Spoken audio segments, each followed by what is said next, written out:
Bueno, pues yo creo que ya podemos ir comenzando. Muy Tenemos bien. varias personas conectadas. Buenas noches a todos y todas que se conectan y que tenemos gente que se va conectando con nosotros todos los jueves a esta hora. Así que bienvenidos y bienvenidas.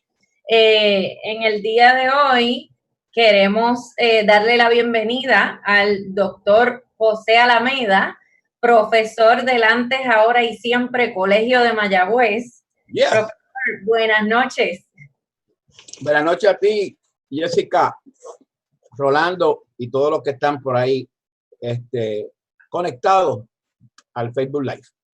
El profesor Alameda es doctor en economía y ha estado participó como experto y continúa participando como experto en muchos de los procesos bajo la ley promesa por el título 3 de COFINA, de la Autoridad de Energía Eléctrica, del gobierno central, así que ha apoyado en casi todos los casos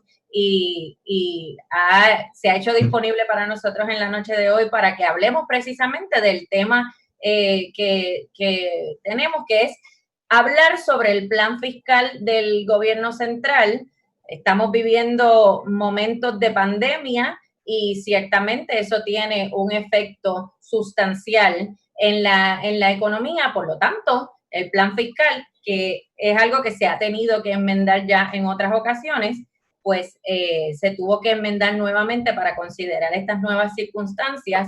Así que vamos a estar hablando sobre eso en la noche de hoy.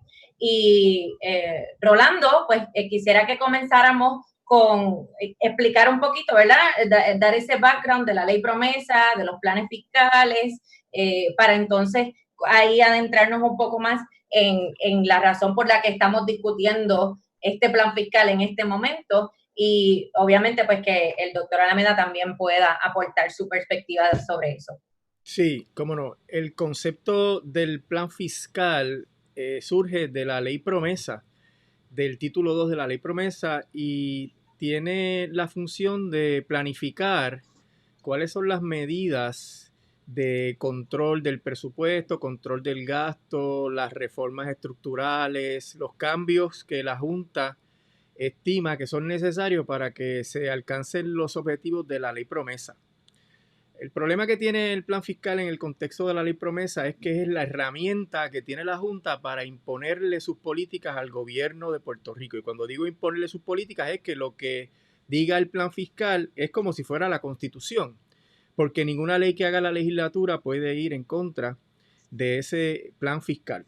Así que es un problema de gobernanza local, ¿verdad? Es un problema antidemocrático porque 7 personas que no fueron electas nunca por los puertorriqueños son los que dictan las políticas económicas de Puerto Rico y son los que dictan qué es lo que va a disponer los presupuestos, porque a la luz de lo que dice el plan fiscal es que se prepara el presupuesto y que la Junta finalmente lo certifica. Tanto el plan fiscal como el presupuesto son certificados por la Junta a su sola discreción.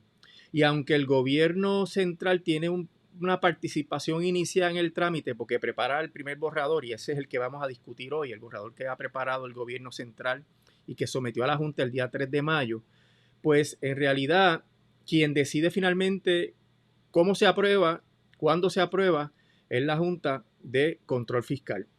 El plan no solamente tiene el problema de que es un proceso antidemocrático porque se le impone a la legislatura, a la gobernadora y establece todas las políticas fiscales y las reformas estructurales, etcétera, sino que también tiene un problema de visión, porque ese plan hasta ahora siempre ha sido un plan de medidas de austeridad, es decir, recorte del gasto, recorte de la inversión social, recorte de la inversión en infraestructura y en todos los elementos que pueden generar algún crecimiento económico para ahorrar dinero para poder pagarle a los acreedores. Y por eso es que se dice, ¿no?, que la Junta viene aquí a Puerto Rico a cobrar mediante el plan fiscal y a la luz de esas medidas que ha implantado en esos planes fiscales, ya tiene 8.000 millones de dólares acumulados en cuentas bancarias de Puerto Rico y eso no es un secreto, eso está ahí mismo en los documentos que prepara la Junta. que supuestamente son dineros que se van a utilizar para los pagos iniciales a los acreedores de bono, y lo cual crea una situación de una contradicción, porque Puerto Rico está pasando por una situación terrible económica que José va a explicar en detalle, y que esos dineros muy bien podrían redirigirse para la implantación de políticas que nos ayuden a luchar contra la pandemia y a rescatar la economía, que lleva más de 12 años en un proceso de depresión, ¿verdad? José me aclarará si él está de acuerdo con recesión o con depresión. Pero sí, hay unos resultados de unos ahorros que la Junta tiene a su disposición y que hasta ahora están dedicados al pago a esos acreedores. El proceso, según está diseñado por la ley, es que el gobierno somete su borrador. Eso fue el 3 de mayo, ese es el que vamos a discutir hoy. La Junta le evalúa. Si entiende que hay alguna disposición que no está la Junta de acuerdo con ella, se lo devuelve con lo que llaman una notificación de incumplimiento o de violación de la ley promesa, y el gobierno tiene que corregir. Así que es como un embudo. La Junta decide qué es lo que quiere y el gobierno tiene que ir acomodándose, y si el gobierno no hace los cambios que la Junta quiere, entonces la Junta aprueba su propio plan fiscal. ¿Qué poder tiene el plan fiscal sobre la legislación? Bueno, sobre las leyes que existían antes de la ley promesa no tiene ningún poder, esas siguen vigentes, pero cualquier ley que se apruebe posterior a la ley promesa choca con el plan fiscal, tiene que ser compatible con el plan fiscal, y ahí tenemos la famosa ley 29 que la jueza Taylor Swain resolvió que era nula. No es que es anulable o que ya no vale, sino que es como si no hubiera existido, porque es contraria a lo que dispone el plan fiscal. Dentro de ese contexto, el planteamiento que estamos haciendo en este Facebook Live, y por eso invitamos a José para que nos explique, es que tenemos una situación difícil económica antes de los terremotos. Ya antes de los terremotos, José ha estudiado la economía, dice que no hay suficiente para pagar. Y luego vienen los terremotos que dañan la economía. José calculó cuánto fue ese daño. Y luego viene la pandemia. Entonces, ¿cómo es que la Junta va a poder cumplir con lo que aparece en el plan fiscal si esas proyecciones económicas no se materializan? ¿Cómo es que la Junta va a poder cumplir con lo que le está proponiendo a los acreedores si es que las proyecciones económicas no alcanzan los mínimos necesarios? Y ahí es que se plantea uno, pues hay que revisar la totalidad de ese plan fiscal para ajustarlo a los tiempos, y por eso pusimos en el título, ¿verdad? El subtítulo de este programa, de este live, pusimos austeridad o inversión social. Y José pues nos va a explicar qué significaría eso, ambas alternativas. Pero yo no me vine aquí a hablarlo todo, ¿verdad? Voy a hacerle una pregunta a José para que sirva de pie forzado para que nos explique. Antes de la pregunta, sí, tengo que agradecer a la delegación de Ponce del Colegio de Abogados y Abogadas de Puerto Rico, que siempre auspician estos Facebook Live, que cuando comenzamos, entre yo verificar si está o no está, lo olvidé por completo, y si no, me mata la directiva. Así que un saludo a la delegación del año. Que esa siempre, es la delegación del año, correcto. Sí, siempre nos auspician y comparten esta programación para que también pueda llegar a más personas que definitivamente les interesa el tema. Así que gracias a la delegación. Ahora sí, la pregunta para la mesa. Sí, la pregunta, José, esto de los planes fiscales, obviamente, en términos generales, uno sabe lo que es un plan fiscal, ¿verdad? Pero antes de la ley promesa, ¿existía este concepto del plan fiscal del gobierno? ¿Alguna agencia estaba encaminada o encomendada a hacer esto? ¿Era una política del gobierno o esto es algo nuevo que trae la ley promesa?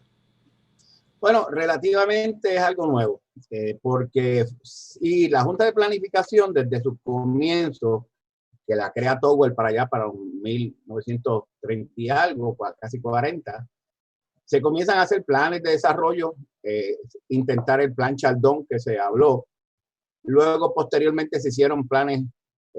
Arthur D. Little hacía uno sobre las petroquímicas. Igualmente, el doctor Manuel Echenique hizo otro sobre el desarrollo de Puerto Rico. Pero eran planes de desarrollo económico. El plan fiscal, la primera vez que yo oí eso de plan fiscal fue cuando el grupo Careza, que es el grupo Caref, sí, que era el comité que había encomendado Luis Fortuño, cuando salió gobernador, para que evaluaran las finanzas. Y se hablaron precisamente de crear un plan fiscal, que es unas proyecciones de ingresos y evaluar a base de esas proyecciones de ingresos los gastos. En Puerto Rico fundamentalmente no se hacía eso, ni se hace. Yo sé que eso se habló, pero se quedó en el tintero porque típicamente a los políticos pues, no les gustaba esa idea. Ellos tienen a su constituyente en los municipios, estaba en pleno auge los barrilitos, el barril de tocino, aquel tipo de cosas.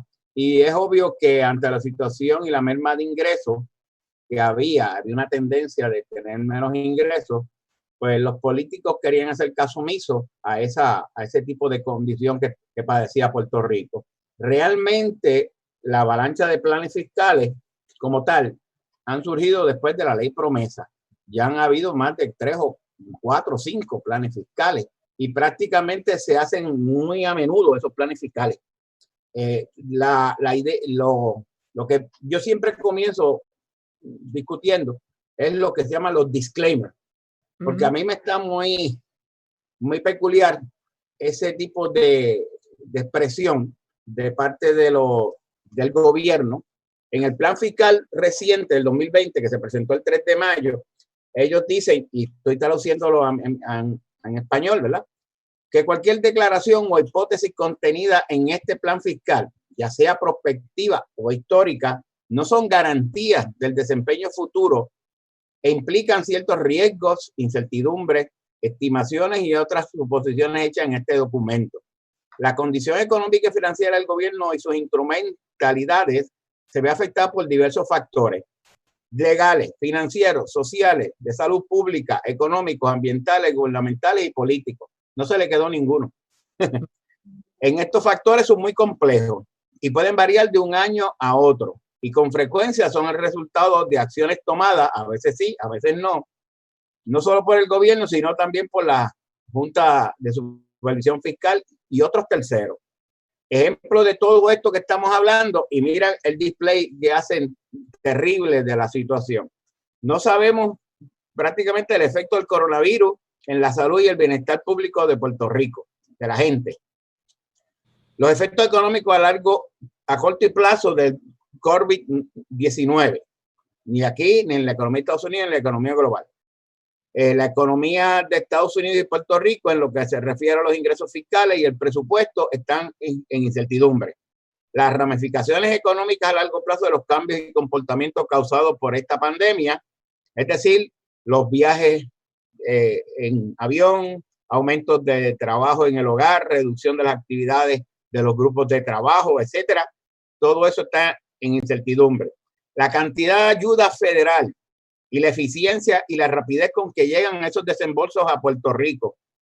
La necesidad de cambiar los recursos para crear una estructura resiliente, lo que se llama, para prevenir o mitigar futuras pandemias o con otras condiciones.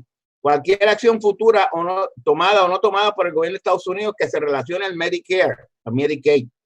Y finalmente sigue por ahí, yo no voy a seguir hablando sobre esto, la cantidad y el momento de la recesión de cualquier distribución de agencia federal, ya sea de FEMA, recuperación de desastres en bloque, esa es lo que se llama CDGB, ¿verdad? Del Departamento de la Vivienda y Desarrollo Urbano, la recepción apropiada del gobierno de Puerto Rico para financiar la brecha de financiamiento de aquí localmente, la situación del impacto en la población, emigración, la situación de cualquier desarrollo futuro y los problemas causados en los sistemas eléctricos y la infraestructura del agua en el crecimiento. O sea, para terminar ya con esto, el display de calamidades que ha presentado en este disclaimer, lo que está diciendo, cuando yo digo esto, porque cuando uno va entonces al de 3%, ¿así? ¿Y cómo tú lo estás diciendo? ¿Y cómo tú llegaste a esa conclusión? José, apagaste tu cámara. ¿Perdón? Parece que apagaste tu cámara. Ok, vale que le di aquí. Ahora. Ahí está, volviste. Sí, es Bueno, como si ellos no quisieran comprometerse con nada y están poniendo todas las variables que podrían cambiar y que por ende sus conclusiones no son nunca finales porque con esos disclaimers, pues eso no hay ninguna confianza en lo que ellos están proponiendo, José. claro, y eso también lo que me da a mí la espina es que si tú dices, mira, fallaste en este pronóstico, mira, este pronóstico está errado, dices, bueno, está bien, pero que yo no sabía, con la incertidumbre que hay en la economía local, con las calamidades que nosotros hemos tenido en los últimos 5 años. Yo escribí una columna en el Nuevo Día, se llama Calamidades Económicas y Deuda Impagable. No hay manera de nosotros generar una estructura de ingresos estable para poder entonces en el largo plazo, porque ese es el problema. Si tú dices, vamos a pagarle a los bonistas para el año que viene, lo que le vamos a pagar, pues posiblemente en el pote haya algún tipo de dinero, pero es que estás proyectando a 30, 25 años, 25, 30 años. Por lo tanto, en la medida, como decía Adrian Morgenstern de la Universidad de Princeton, famoso economista, decía que mientras más trate de proyectar a largo plazo, más el error de estimación es mayor. Por eso es que las estimaciones de muchos economistas, cuando uno la ve, hay una gráfica y entonces mientras más grande sea, abre el túnel de la incertidumbre. Eso es como los huracanes, José, como los conos de trayectoria de los huracanes. A más días, más amplio el cono. Así ocurre en la economía, ¿no? Así mismo es la proyección. Por eso es que tienen que hacer este disclaimer, porque no hay manera de que tú afinques una proyección y mucho menos de pagarle a alguien, a un grupo. Y lo que tú muy bien has dicho y hemos discutido, es que lo que parece es que le quieren brindar seguridad de pago y que esa seguridad esté establecida en contraposición a cualquier servicio esencial que tenga que rendirle al pueblo de Puerto Rico. Porque, entre otras cosas, nunca hubo una definición de los servicios esenciales. Ahora están por ahí unos atisbos de que son servicios esenciales por la situación particular de la pandemia. Esto tenemos que darla tanto en el sector privado como en el sector, ya han abierto gasolineras y abren hospitales, ese tipo de cosas, pero nunca hubo aquí una definición correcta de lo que es ni correcta ni incorrecta, de lo que son servicios esenciales para poderla decir, esto pagamos y esto no, esto es para servicios esenciales. No hubo eso. Tampoco lo hay en este plan fiscal 2020. De hecho, este plan fiscal se incorpora las situaciones de calamidad. Mira, incorpora huracán Irma y María, pero nunca te dice, por ejemplo, de los estudios de la Heidi Calero, con un grupo de expertos, que te dice que el impacto económico de Irma y María sobrepasó 160,000 millones. Wow. Que son impactos en la economía, que no van a ser resarcidos nunca, porque lo que viene del gobierno federal y de cualquier agencia privada de seguro nunca va a resarcir 160 y pico mil millones. En segundo lugar, tienes también los terremotos, que aunque se afectó fundamentalmente el área del sur, Guánica, Peñuela, Yauco, Ponce, y todavía sigue afectándose, ha tenido daños en la infraestructura de energía eléctrica. Entre las cosas que me pasa a mí es que cada rato se me va la luz aquí en Mayagüez, y es porque yo estoy muy cerca de la toma ahí de energía de Costa Sur, acá en Guayanilla. A ese daño ahí, pues también sobre 2,000 millones. Tienes el daño de la pandemia. Joaco Villamil, estudios técnicos, estima sobre 10,000 millones. Así que si ya se acerca sobre 200,000 millones, el impacto económico, que nunca va a llegar a una cantidad de 200,000 millones para reconstruir infraestructura, para inversión social en Puerto Rico, y lo que siempre se anuncia es una proporción ínfima que va a llegar y que no llega finalmente, y que obviamente es una carga adicional al pueblo de Puerto Rico y que la sufren todos. Entonces, hacer una ecuación de pago en un plan fiscal con una base tan débil, tan incierta como se presenta en este plan fiscal, con un impacto económico que ha tenido significativo sobre casi 200.000 millones de todas estas calamidades económicas. La pregunta es, ¿y quién diablo va a pagar esta deuda? ¿Y quién diablo? El pueblo de Puerto Rico, ¿cómo? Que va a tener que trabajar nosotros para tener el ingreso, para poder entonces pagarle a los bonistas en contraposición, sacrificando servicios esenciales. La verdad es que esta ecuación yo no la entiendo. Mira, José, en este proceso del plan fiscal, como el gobierno es el que presenta el primer borrador, pues tiene la oportunidad de presentar esto lo más favorable posible, ¿verdad? Pero el gobierno siempre ha asumido también una actitud de austeridad. O sea, tienen la misma mentalidad que los miembros de la Junta, porque yo me acuerdo cuando esto empezó con el primer plan fiscal que tú y yo hablamos, y tú me decías, ese plan no puede ser un plan de austeridad, tiene que ser un plan de crecimiento y desarrollo económico. Y para darte el dato preciso, van 11 planes fiscales que ha sometido el gobierno de Puerto Rico. La Junta ha certificado como 4 o 5, ¿verdad? Pero han sometido como 11 borradores y todos han sido así, desde el primer borrador que sometió Ricardo Rosselló. Por ende... Uno que sometió García Padilla, ¿verdad? Sí, también, que se lo rechazaron de plano. Sí, pero aún teniendo el gobierno la oportunidad de establecer unas políticas fiscales favorables para el crecimiento económico, pues no han aprovechado esa oportunidad y la Junta siempre obviamente ha terminado aprobando el suyo porque la Junta ve el mundo de esa manera, ¿verdad? Que ellos vinieron aquí a recortar. Pero lo que tú estás planteando ahí con ese plan es que ya llegamos al hueso, no hay nada más que recortar.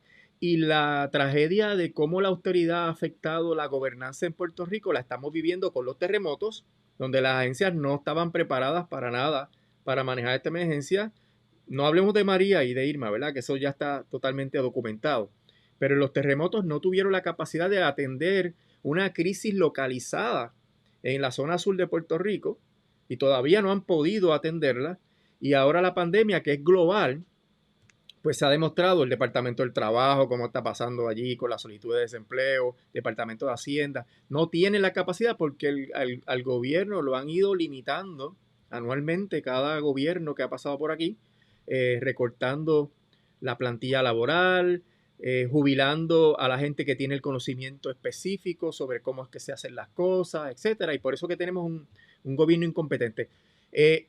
Esta situación de que sea el propio gobierno quien se está ahorcando o atando las manos. O sea, ¿cómo tú explicas eso? ¿Cómo lo explico? Bueno, hay una ley que cuando comenzó esta administración en el 2017, creo que fue la ley 3 o la ley 4, le llama ley de cumplimiento del plan fiscal. La 3. Era prácticamente una ley sumisa que lo que decía es todo lo que ustedes hagan por ahí con nosotros, pues nosotros lo aceptamos. Y esa ley, pues lo que te está diciendo era que vamos a hacer lo que ustedes sometan para que fundamentalmente se vayan rápido. El problema es las calamidades económicas que hemos señalado. Yo le llamo calamidades, son destrozos naturales. Claro, es una cosa importante, ¿verdad? Puerto Rico posiblemente no tenga el control de daños naturales, un terremoto, pero sí es como sucede con los abogados, ¿verdad? En el caso de los que trabajan en daños y perjuicios, hay una responsabilidad también, porque si yo voy guiando el carro mío sin estar amarrado y me chocan y tengo lecciones, pues hay una responsabilidad dual. Yo no tenía el control del que me chocó, pero sí tenía la capacidad para mitigar el daño. ¿Ves? Entonces, Puerto Rico, ante una situación de los terremotos y huracanes, y esto parece que el gobierno es totalmente ineficiente en términos de manejar, o sea, no anda con el cinturón puesto. Y entonces lo que hace es que magnifica el daño. Y lo que nosotros vemos en este caso de las compras de las famosas pruebas, precisamente es eso, que en un momento dado la gobernadora parece acertada en hacer su política, ¿verdad? Del lockdown rápidamente, pero a la misma vez cae su gobierno en una situación de unas compras un tanto nebulosas. Ahora nadie las hizo, ahora nadie sabe quién las firmó. Esto es lo más irrisorio que hay. Ahora, hay un punto aquí, el Exhibit 2, especialmente el Exhibit 5, quería referirme a él. Apagaste la cámara. De nuevo, Alameda. Parece que estás poniendo el papel encima del teclado y se está apagando. Espérate, que soy prepa en esto. La que me enseñó fue Jessica y fue la mitad de lo que me enseñó. Ella no lo quiso enseñar todo aquí. Poco a poco. Voy para allá. Sí. Mire, el Exhibit 5, algo bien importante aquí. El año fiscal 2020, que ya termina, estamos en mayo, recuerden, ya termina en junio, tenemos 11 meses del año fiscal. Había una proyección de parte del gobierno de Puerto Rico y de los economistas que trabajaron de tener una proyección de 0.4%, el crecimiento del Producto Nacional Bruto. O sea, que el Producto Nacional Bruto es la medida de ingreso global agregada. Y ese crecimiento era de 0.4. Dos cosas hay que decir siempre. Uno, que ese tiene que haber un error estimado de una proyección, siempre. No lo dice. 0.4 puede ser que sea 0. ¿Por qué? Porque también es una proyección. Segundo lugar, el Producto Nacional Bruto es un estimado. No hay certeza en que cuando dicen que el Producto Bruto de Puerto Rico es 69.832 con 2 puntos y 10 centavos, no hay certeza en eso. Es un estimado que tiene margen de error. Por lo tanto, ese 0.4 es bastante raquítico lo que se esperaba. Bueno, pues ahora con esta pandemia el daño es tan grande que en apenas el mes de abril, mayo y junio, la caída de la economía de ser positiva cae a menos 3.6%. Esa es la proyección. Quiere decir que la economía cae en 4, porque de 0.4 a 0 ya se comió la mitad de ese punto, de 0.4, y vuelve de nuevo a ser negativa a 3.6. Para el próximo año fiscal se espera que el crecimiento de la economía sea menos 7.8, casi 8%. Si tú sumas el daño de la economía para el 20 y 21, sería 3.6 más 7.8, son 8 más 4, son una caída de 12% en estos 2 años. Y tú me corriges, José, tú me corriges que eso va montado sobre el 20% que ha perdido la economía desde el año 2005 más o menos, ¿no? Exactamente. Se ha achicado 20% nuestra economía y ahora se achicaría casi 4% ahora y casi 8% el año que viene. Eso es terrible. Hay ejemplos de esas pérdidas, porque yo he escuchado que cuando hay eventos de guerra, pues las economías se desploman de esa naturaleza, ¿verdad? Pero esto parece como si fuera en una etapa de guerra, ¿no? Bueno, en el caso de la Segunda Guerra Mundial, hubo los sectores de producción de armamento y bélicos crecían significativamente. Y eso hacía por lo menos que inyectara a la economía algún tipo de ingreso. Claro, hay que recordar que el ingreso es por la producción de esos bienes bélicos. Muchas veces sacrificando la producción de los bienes públicos, como los servicios esenciales, arroz, habichuelas, ¿ves? Por eso, en ese sentido, la Segunda Guerra Mundial, pues tú veías un crecimiento de la economía. Ahora lo que estamos viendo es que no hay un respiro a la economía de manera tal que haya un sector que empuje la economía hacia adelante. El próximo año 2022 fiscal, la proyección de la noche a la mañana salta a positivo 1.5. ¿Y cuál es el milagro que va a ocurrir ahí? ¿Cuál es el milagro que va a ocurrir ese año? No, algo trepitoso, porque acuérdate, la economía está en menos 7.8 y para llegar a 0 tiene que crecer 7.8 positivo. Y a la misma vez, para llegar a 1.5 positivo, tendría que crecer la economía casi a 10%. Lo que no tiene precedente. Lo que no tiene precedente en la economía, porque deberían estar diciendo que si todos esos fondos federales por la pandemia van a llegar, bla, bla, bla, la economía va a crecer a 10% de un brinco del 2021 al 2022. De ahí en adelante, la proyección vuelve a ser negativa. Y de ahí un crecimiento casi 0. Con toda esta situación de estos 5 años, 1, 2, 3, 4, 5, 6 años, del 2020 al 25, la situación de la proyección de la economía, con todos los caveats que ha presentado el mismo plan fiscal, lo que nos dice es que nuestra economía no tiene mecanismo de crecimiento. Puerto Rico entonces está sumido en una situación sumamente difícil. De hecho, hay algo aquí que me espantó. Creo que es el Exhibit, que quería mencionarlo antes que se me olvide. Exhibit 6.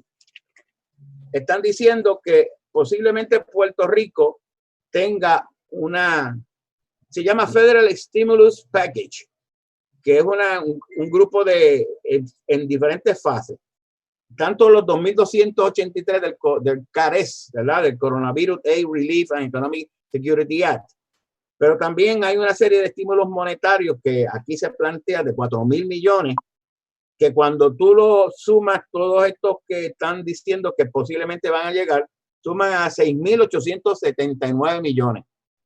Aún si llegaran toda esa cantidad, hay que acordarse que el impacto es de 10 en la economía. Y eso fue que el estudio técnico lo hizo para 2 meses. Si esto se prolonga, el impacto es mucho más. Pero ¿qué pasa? Que ellos mismos dicen que la economía local tiene un constraint de manejar todos esos fondos y que a la misma vez hay un problema de las agencias federales de manejar esos fondos hacia los estados, hacia Puerto Rico. Entonces te tiene aquí una serie de fases y una serie de dinero que supuestamente podrían llegar por acción de los Estados Unidos, del Congreso y de las agencias federales, que podrían montar, repito, a 6.879 millones, casi 7.000 millones, que eso es la cantidad más o menos de los fondos ARRA aquellos que se recibieron, que Puerto Rico también tuvo que al final casi devolver como 2.000 millones, según lo que dijo el secretario de Hacienda Zaragoza en una entrevista. Lo cierto es que muchos de estos fondos son para el consumo. Hoy me llegó el cheque de 2.400 millones directamente, no de Hacienda, sino del IRS, del Tesoro Federal, con la firma de Donald Trump. Pero ¿cuántos millones? 2.400 millones. Dijiste 2.400 millones. No, bueno, $2.400. Es que como estoy hablando de millones, ojalá llegara así, no lo iba a devolver. Pero a la verdad, te iba a comentar que realmente estas proyecciones desacertadas, poniendo un crecimiento económico por los fondos federales que llegan, y después entonces ver cómo va bajando porque precisamente se consumen los fondos o ya no hay entradas nuevas, no es de ahora, de la pandemia. Tú lo pudiste ver también cuando contaban un crecimiento económico por los fondos que venían de FEMA por los huracanes. Lo que pasa es que ahora sigue siendo igual de injustificado y es un crecimiento mayor. Sí, y todavía en el Exhibit 2, que te iba a hablar ahorita, en el Exhibit 2 del documento que se llama Projected Private and Public Disaster Relief Funding and Roll Out, te están hablando de una cantidad total de 82.813 millones que va a recibir Puerto Rico entre el 2018 fiscal al 2032 fiscal. Te hablan, por ejemplo, de Federal Public Assistance, los fondos CDBG, que son 20.000, que solamente han llegado un 24%, según dicen aquí. Y yo no creo que van a llegar más. De los Federal Public Assistance, solamente ha llegado un 53%. De los FEMA Individual Assistance, un 3.9%. Quiere decir que el gasto esperado aquí, que se espera que se inyecta a la economía hasta el 32, puede estar hablando de 82.000 millones. Obviamente esto, si se da, como decía la abuela mía, qué bonito te queda el peinado, si te queda. José, pero ahí vuelvo al tema de que al ir desmantelando el gobierno no tiene la capacidad de gastar ese dinero con la suficiente rapidez para que no lo tenga que devolver eventualmente. Y porque hay siempre unos límites de términos de tiempo para tú hacer esos desembolsos. Y con el asunto de el CARES Act está pasando lo mismo que pasó con María, que el gobierno recibió unos dineros y todavía los CDBG no los ha podido gastar como se supone. Y entonces ese embudo, ¿verdad? Ese cuello de botella hace que aun cuando te llegue la cantidad de dinero proyectada, no tenga el impacto económico estimado porque no se pudo gastar con la rapidez que se tiene que gastar. Porque una cosa es, y tú me aclaras, gastarlo todo de golpe, y eso tiene un impacto mayor que si tú lo vas gastando a poquitos por muchos años, ¿verdad? Hace falta que la inversión sea masiva para que la economía puedan empezar nuevos negocios, para los negocios que están a punto de cerrar puedan sostenerse, para que no haya tanta gente despedida por razón del cierre de los negocios, que es una de las cosas que se anticipa actualmente. Así que son dos variables, que te asignen el dinero y que el gobierno lo pueda gastar en un término razonable para que tenga el impacto económico, ¿no? Sí, yo lo que veo es que se necesita como una especie de plan de ajuste. Esto quiere decir que se necesitaría decir, bueno, nosotros vamos a gastar esta cantidad en los pequeños negocios. Y pequeños negocios significa esto, esto y esto. Y este gasto de estos pequeños negocios va a inducir, lo queremos que es para mantener el empleo. Los hospitales para mantener los enfermeros, los médicos en Puerto Rico. O sea, yo lo que creo que esos planes tienen que tener hacia dónde tienen que ir dirigidos para mantener la estabilidad de esos servicios esenciales y de los pequeños y medianos negocios. Porque lo que veo, por ejemplo, la gobernadora estaba diciendo, pues vamos a otorgarle 220 millones, la cantidad que sea, a las pymes, a las pequeñas y medianas empresas. Y yo digo, ¿y cómo lo vas a hacer? ¿Y dónde lo vas a hacer? ¿En qué? ¿En las pymes? Pues ¿en dónde va a ser? Puerto Rico Cement, en Walmart, en Walgreens. ¿Cuál es el objetivo que tú estás buscando con las pymes, verdad? Que inicien nuevos negocios, mantener los que están, diversificar los que están. Tiene que haber un propósito, una teoría detrás del desembolso. Exactamente. Pues entonces no lo hay. Y el plan fiscal tampoco presenta nada novel en términos de que más o menos sigue con la misma visión y todavía insiste en lo que ha insistido la Junta de Supervisión Fiscal, en unas macroeconomic structural reforms, unas reformas estructurales macroeconómicas que son, y nosotros hemos discutido, de hecho cada rato le cambian el número y cuándo es que comienza. Pero eso no es otra cosa que medidas de austeridad. Ese nombre rimbombante es para sí, enmascarar medidas de austeridad. No, y también son medidas draconianas de recorte a los beneficios, como por ejemplo las leyes laborales que tengan que ver con mejorar la calidad del trabajo. Discutía yo los otros días con una muchacha que es mi estudiante, y ella me estaba diciendo de que trabaja con una empresa de salud, ¿verdad? En los call centers. Ella le marcan que llegó tarde si llega a las 8:01. Pero ella tiene que entrar 10 minutos en lo que prende la computadora y vuelven los archivos. Y nadie le paga eso. Cuando va a salir, no sale a las 6 o a la hora que sea.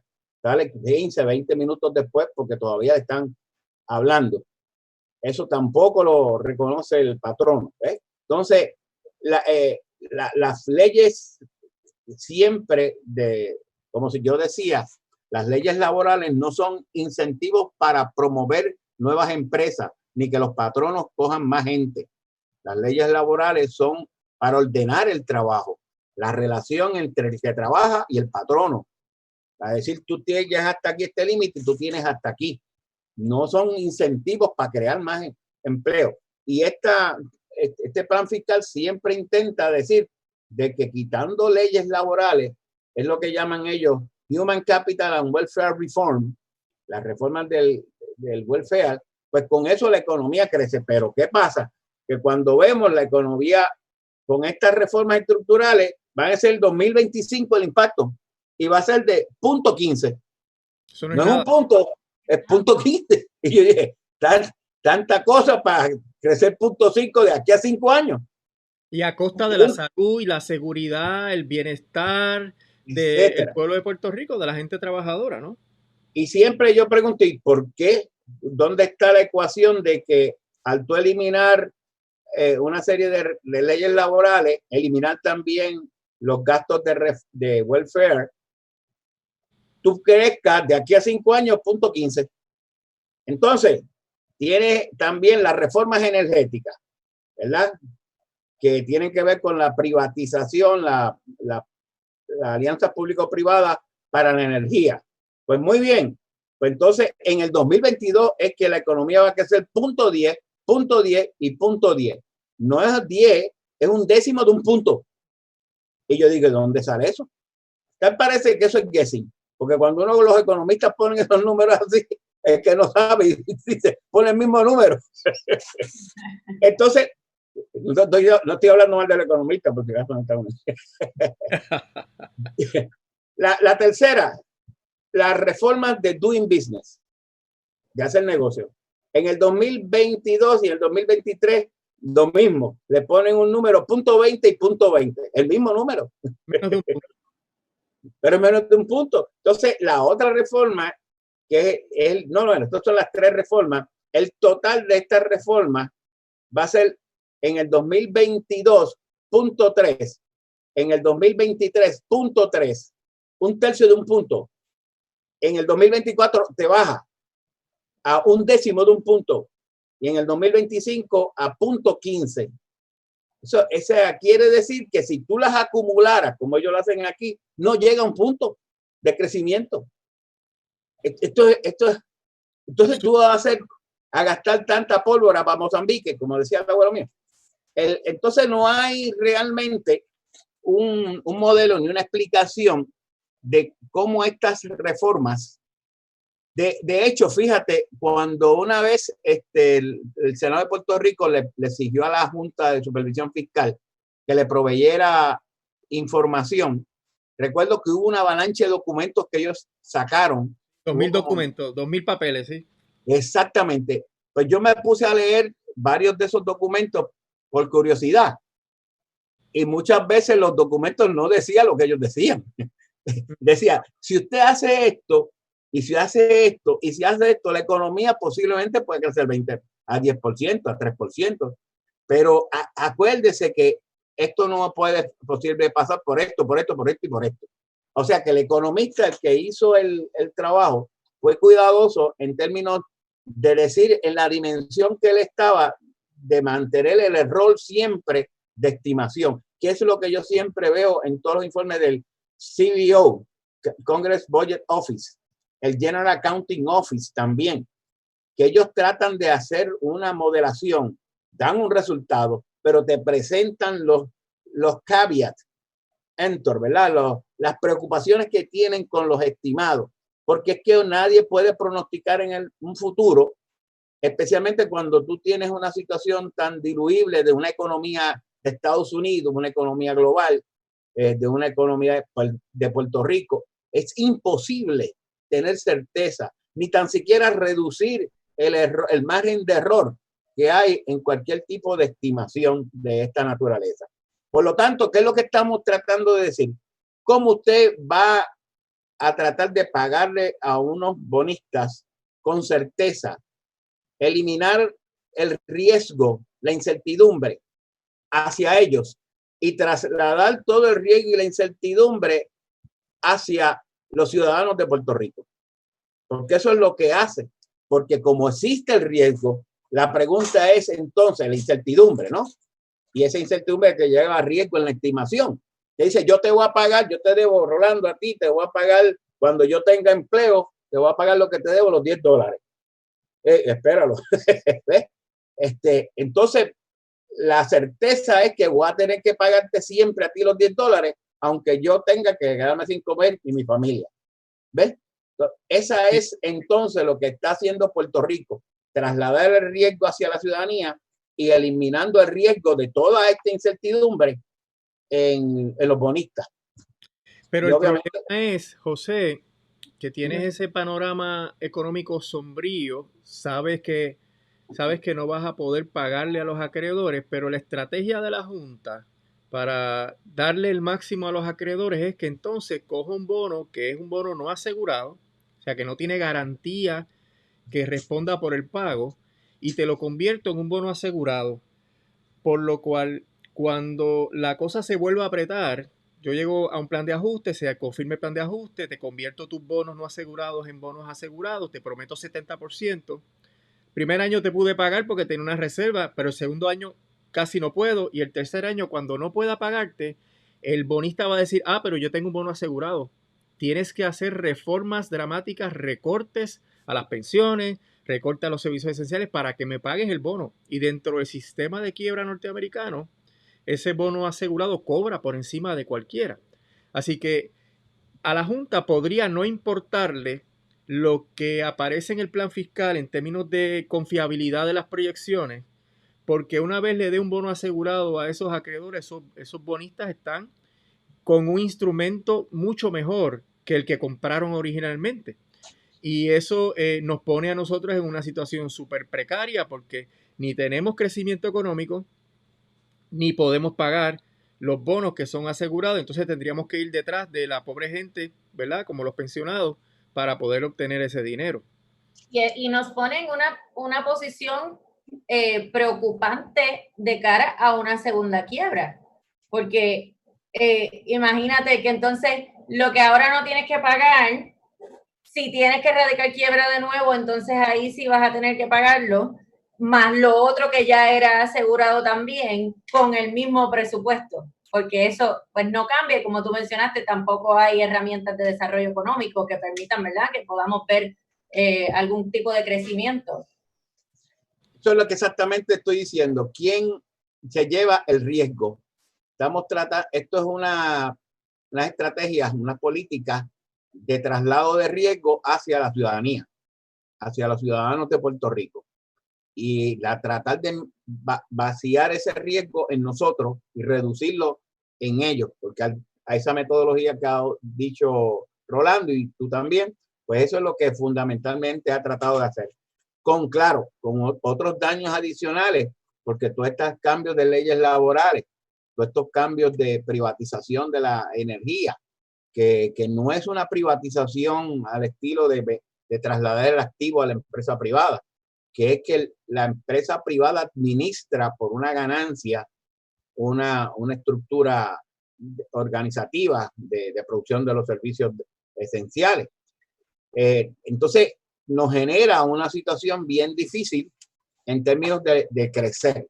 De hecho, una de las cosas que yo estaba mirando es que no hay una visión de crecimiento de la economía.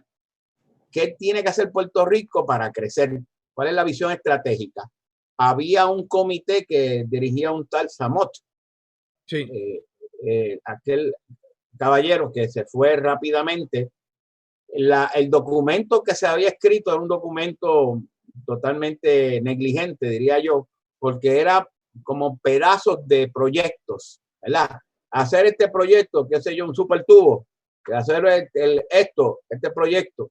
Y son los proyectos críticos del título 5 de promesa.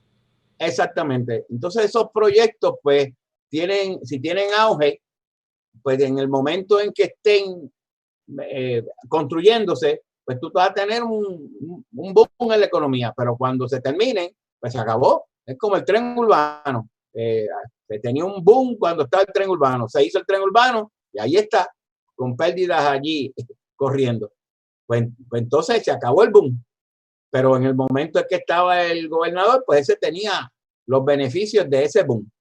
Lo que yo estaba pensando es cómo Puerto Rico podría crecer generando una visión estratégica de sectores importantes que había que ordenar, lo que se llaman clúster, ¿verdad? Por ejemplo, la economía de Mayagüez se estabilizó después de la sección 936, cuando se elimina. Mayagüez tenía el nivel de empleo directo más alto que cualquier municipio de Puerto Rico de empresas manufactureras 936. Tenía como 7.800 empleos directos. casi 8.000. Las atuneras, ambas sobre 2.500 millones, 2.500 empleos directos, más los indirectos. Compañías de farmacéuticas. Cuando se elimina eso, pues esos 7.000, nos quedan 1.500 empleos directos en manufactura. Y hasta en estos momentos había hasta 1.200. Entonces, ¿qué Mayagüez tenía? Y Mayagüez tiene, primero, unas empresas íconos ahí como Cerveza de Puerto Rico, como la Universidad de Puerto Rico, tiene hospitales. Entonces, tenemos un clúster sólido de medicina. Médicos especialistas, hospitales, centro médico. De hecho, el único centro médico que no fue privatizado, vendido, fue el del Centro Médico de Mayagüez, porque el alcalde de Mayagüez lo compró. Es el municipio quien es el dueño del centro médico. Claro, lo admite una empresa privada. Y entonces, pues tenemos aquí, yo saqué más o menos un desglose de qué proyectos serían importantes. Por ejemplo, Déjame en el área... intervenir aquí, porque esto que vas a decir tiene que ver mucho con el subtítulo de esta actividad, ¿no? La comparación o la disyuntiva entre austeridad e inversión social. Y ahí es que el plan fiscal se queda corto, ¿verdad? El plan fiscal solamente mira la parte de la austeridad y siempre tú has planteado, y todos los economistas serios que hay en Puerto Rico, que son muchos, han planteado es que hay que hacer medidas de crecimiento económico. Y eso que tú estás planteando ahora, ¿qué debe tener ese plan fiscal para que genere crecimiento económico, no?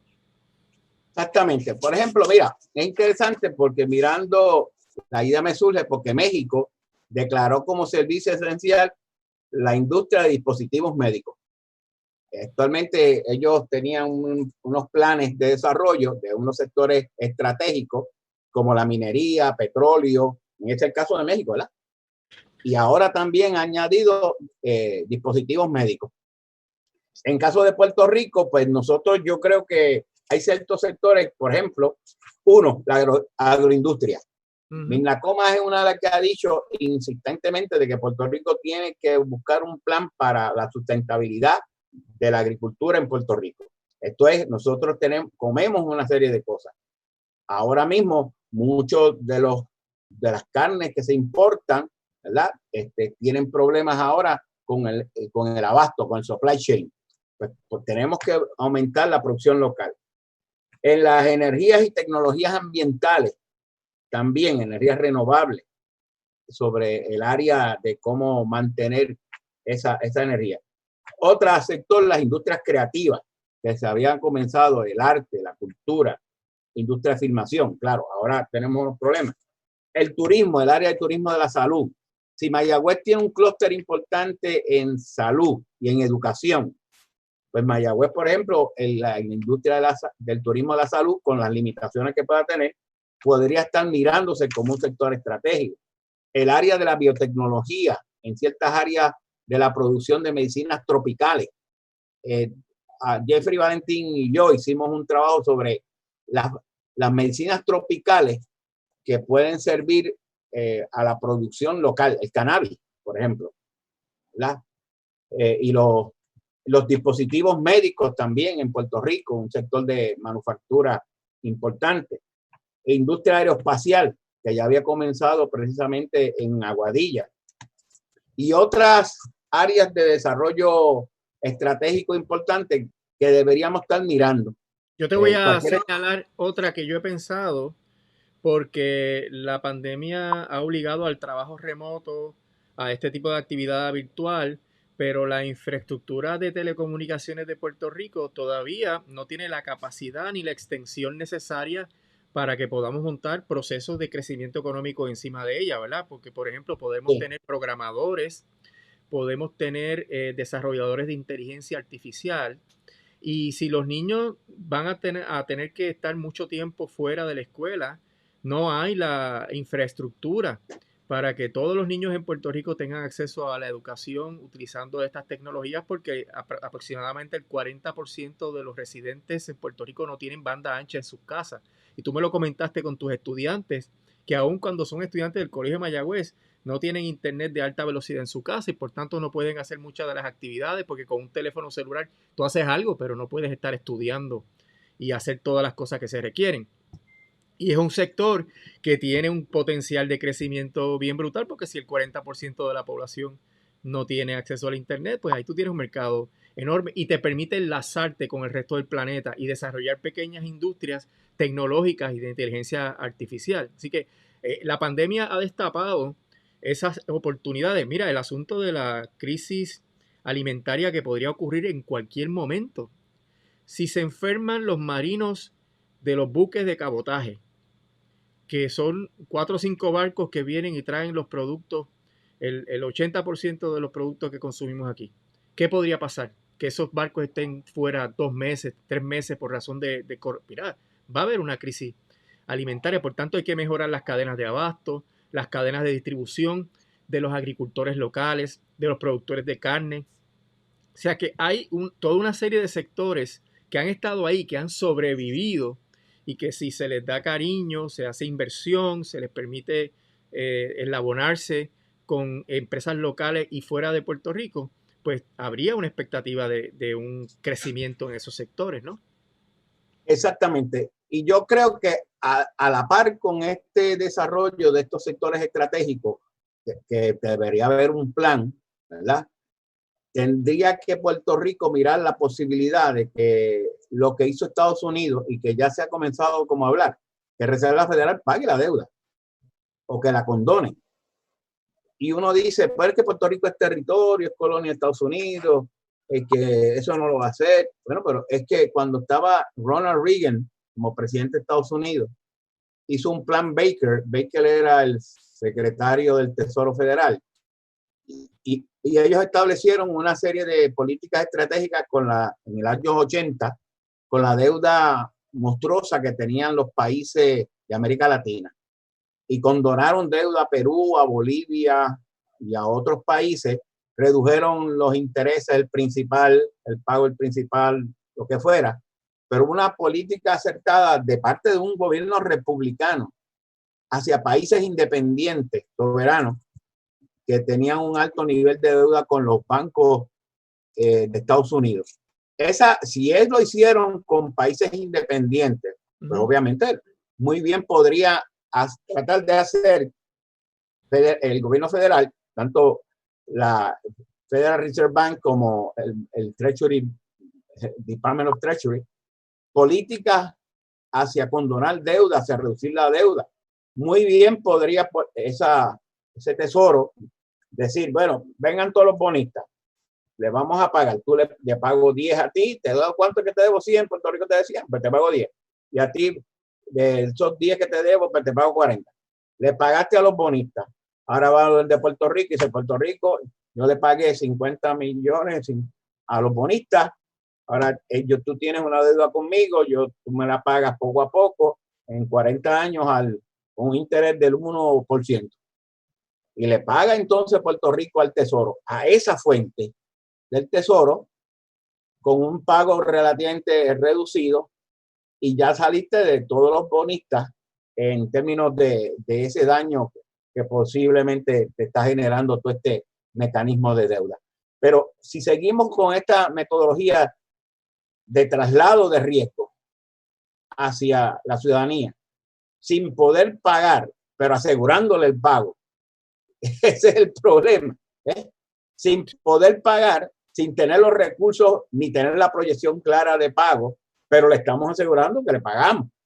Por lo tanto, hemos cambiado la ecuación del riesgo hacia estos sectores, que es hacia la ciudadanía puertorriqueña. Y sin crecer la economía, pues obviamente tenemos como 30 o 40 años más de una situación paupérrima de nuestra competitividad y nuestra economía y nuestro crecimiento económico. ¿No hay más nada que decir? Jessica, ¿hay preguntas? Bueno, no tenemos preguntas. De hecho, nosotros hablando del Internet y de la velocidad del Internet, he visto comentarios de que se está interrumpiendo un poco la transmisión, así que, pero no, los comentarios... Pero no. déjame decir que se está grabando localmente y que la publicaremos en la página del Bufete Manuel, y por si acaso alguien perdió algún segmento, pues puede escuchar completa la grabación. Sí, y se quedará también disponible en la página de la delegación de Ponce. Así que, Alameda, un comentario final y estaríamos listos para despedirnos. Bueno, ya yo lo he dicho prácticamente todo. Es un plan fiscal. La pregunta es: ¿se aprobará o no se aprobará por parte de la Junta? Eso le toca a ellos. No veo, posiblemente lo aprueben, porque no importa lo descabellada o la difícil situación de un plan fiscal que no tiene ni base ni fundamento, ni tiene una certeza para establecerse en el largo plazo, pues no hay certeza de nada. Ellos pues le dan la certeza hacia el pago a los bonistas y reduciendo obviamente el daño, o sea, tumbándole el daño hacia Puerto Rico, hacia los ciudadanos y hacia ellos no, hacia los bonistas. Esa situación es precaria para nuestro crecimiento y para una estabilidad nuestra mucho más difícil todavía. O sea, no tan solo con las estabilidades de las calamidades que hemos tenido, sino que la Junta ahora se suma a una calamidad nueva. Bueno, por eso, José, para cerrar, es que hay que seguir pendiente a todo esto, hay que mantener la vigilancia, hay que denunciar las cosas que hace la Junta, hay que anticipar las consecuencias de esas malas decisiones y combatir a la Junta en todos los frentes, ya sea en los tribunales, en la calle, en Estados Unidos y en el propio Congreso, ¿verdad? Para que se mire este problema desde otra perspectiva, no desde la perspectiva de austeridad y de sacar el máximo de dinero para pagar a los acreedores, sino cómo podemos resolver la situación política y colonial de Puerto Rico y Estados Unidos y encaminarnos por un proceso de crecimiento y desarrollo económico. Así es. Es así. Bueno, pues le doy las gracias nuevamente al doctor José Alameda por compartir con nosotros en la noche de hoy y traernos tanta información que estoy segura que de quienes nos sintonizan han aprendido muchísimo en la noche de hoy. Quiero agradecer también a la delegación de Ponce del Colegio de Abogados y Abogadas de Puerto Rico, que siempre auspician los Facebook Live y lo comparten. Así que estaremos nuevamente el próximo jueves con otro tema a las 7 de la noche. Así que muchas gracias a todos y buenas noches. Buenas noches. Adiós.